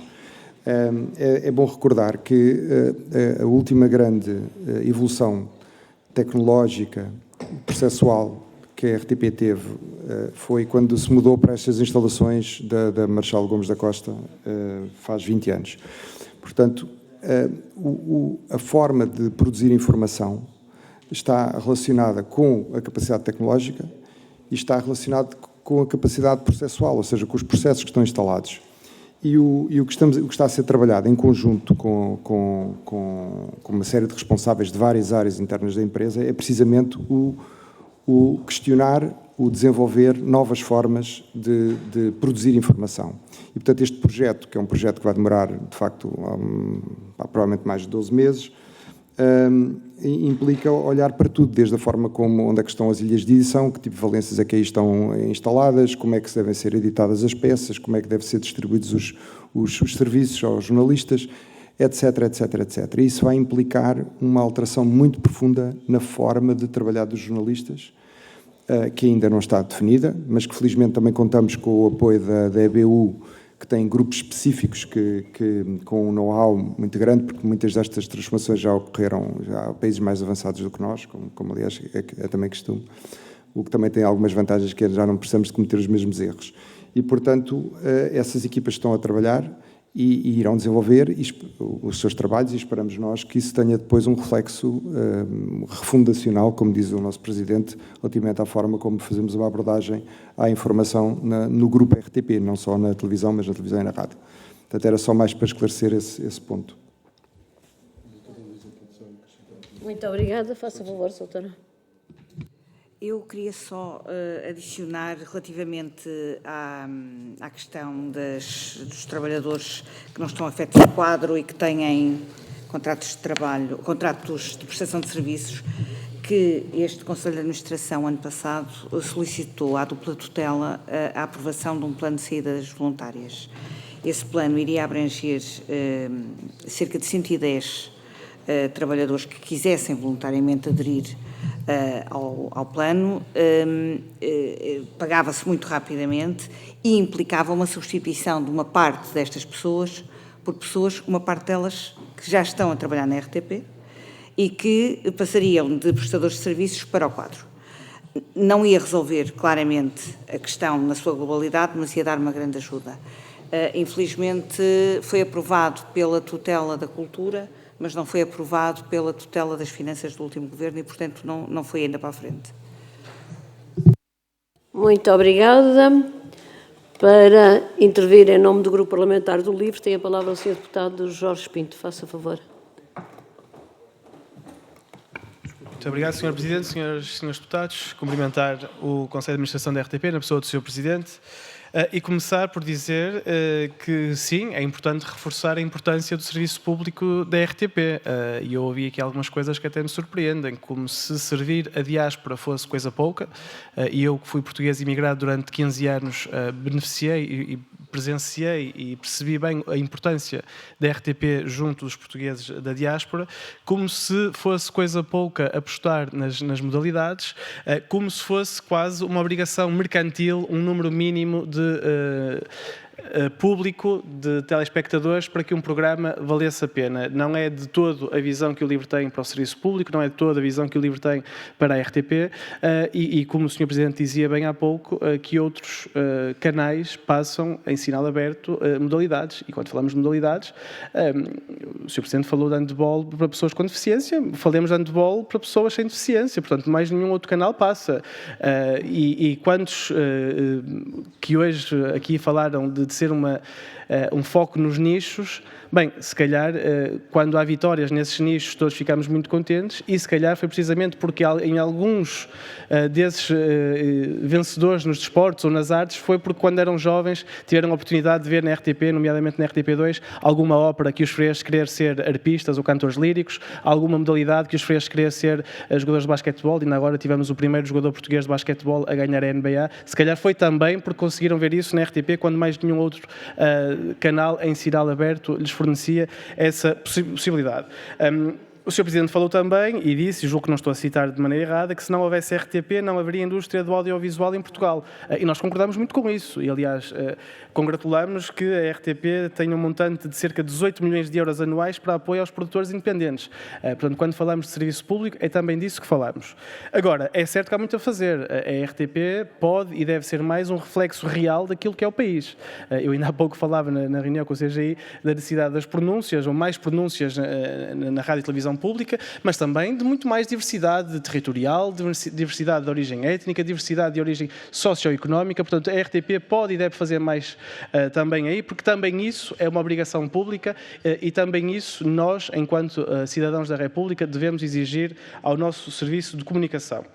Passando então às perguntas concretas, e já falou e disse que o Ministério das Finanças não permitia que contratassem, se calhar podia também dizermos o que é que nós, enquanto deputados, podemos fazer para que essa barreira possa ser ultrapassada, mas dizia eu então que no seu projeto estratégico diz que foi desenhado um plano de saídas voluntárias que não foi possível implementar. O que é que este plano propunha ao certo? Quantas saídas? Em que moldes? O que é que surgiu das negociações com os sindicatos e com a Comissão de Trabalhadores? O que é que lhes foi dito ou não? E se tem também os números relativos aos trabalhadores que estão a recibos verdes, alguns deles há vários anos, e que estão também em regime de subcontratação na RTP, para termos uma ideia da percentagem do pessoal que trabalha na RTP que está nestes regimes, portanto que não é efetivo. Também sabemos que houve atrasos na reflexão dos jornalistas da televisão, rádio e digital sobre o futuro da informação em multiplataforma. Isto deveu-se a múltiplas razões, também entre elas o Covid e as guerras, a situação política que atravessamos, mas gostaria de saber se esta reflexão já foi, entretanto, concluída ou não, se sim, quais foram as conclusões, e se não, quando é que espera, então, que esta conclusão esteja terminada. Falou-se também da formação dos profissionais, portanto, que tipo de formação é que estamos a falar e em que áreas espectadores é que esta formação terá prioridade. A provedora do telespectador referiu aqui nesta comissão, também em audição, que recebe várias queixas sobre as legendagens dos programas. Eu também falei disto na audição anterior, até porque ainda ontem ou há 2 dias houve um programa precisamente sobre isso, sobre as dificuldades de legendagem automática. Portanto, o que é que o Conselho de Administração tem previsto neste setor de legendagem? E se tem um investimento acrescido previsto. Falamos também na audição anterior sobre a importância e como os cidadãos portugueses veem na RTP a principal e a mais confiável fonte de informação no país. Portanto, quais são os seus planos para combater a desinformação e práticas que já são reais, como as deepfakes e as chamadas fake news, portanto, as mentiras baseadas em tecnologia de inteligência artificial. E tenho aqui uma última pergunta, ou 2 últimas perguntas muito curtas. A primeira, no que diz respeito às linhas de orientação que o CGI apresentou, no que diz respeito à importância de desenvolver a RTP Palco e aumentar os conteúdos de natureza local e regional. Portanto, o que é que o Conselho de Administração pensa fazer para que tal seja concretizado? E termino também citando o CGI, quando fala da obrigação da emissão de obras criativas em língua portuguesa na RTP2, que afirma o continuado incumprimento da meta estabelecida e tal não é aceitável. Portanto, gostaria de saber se o Conselho de Administração pretende investir e dar indicações à RTP2 neste sentido, para que haja realmente um maior investimento na criação de conteúdo português para a RTP2. Muito obrigado. Muito obrigada.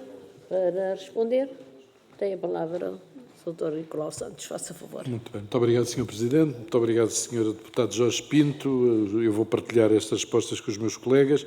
O plano de saídas voluntárias, gostava de dizer isto para não haver dúvidas, é algo que nos tem vindo a ser pedido insistentemente pelos sindicatos da RTP, pelos 10 sindicatos da RTP, que têm entre os seus associados pessoas com mais de 63 anos e que gostariam de, obviamente, negociando com a empresa, gostariam de, enfim, de sair da empresa, de ir descansar. E, portanto, esta é algo que não é uma iniciativa direta do Conselho de Administração, é um pedido que veio há alguns anos, que está em cima da mesa por parte dos sindicatos da empresa.